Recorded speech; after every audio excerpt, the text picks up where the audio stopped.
Hello, నేను మీ ఆంధ్ర అమ్మాయి. భోగి మంట దగ్గరికి వెళ్తున్నాము.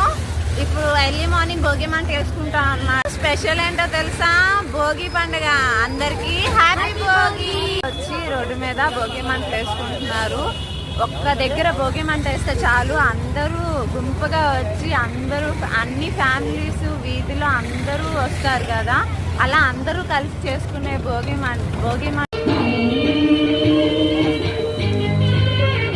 తర్వాత పాత సామాన్లు అవన్నీ వేసుకుంటారా, కొంతమంది గడ్డి అవన్నీ తెచ్చుకొని వేసుకుంటారు కదా, అలా ఇంతకు ముందు పాతకాలంలో చేసుకునేవారు.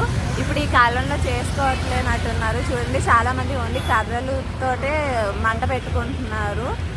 అందులో ఇంకా వచ్చి ఇలా ముగ్గులేస్తున్నారు. ఎంత క్యూట్గా ఉన్నాయి కదా ముగ్గులు. వెళ్ళాలన్నమాట. టెంపుల్కి వెళ్ళి దండం పెట్టుకున్న తర్వాత మా ఇంట్లో గోవింద స్వామి టెంపుల్కి వచ్చాము. చూడండి, అందరూ ఇప్పుడే పూజ అయిపోయినట్టుంది. హారతి కూడా ఇస్తున్నారు లోపల. హ్యాపీ భోగి అండి అందరికీ. మళ్ళీ రేపు కలుద్దాం. రేపు సంక్రాంతి సెలబ్రేషన్లో ఏమవుతుందో రేపు కలుద్దాం.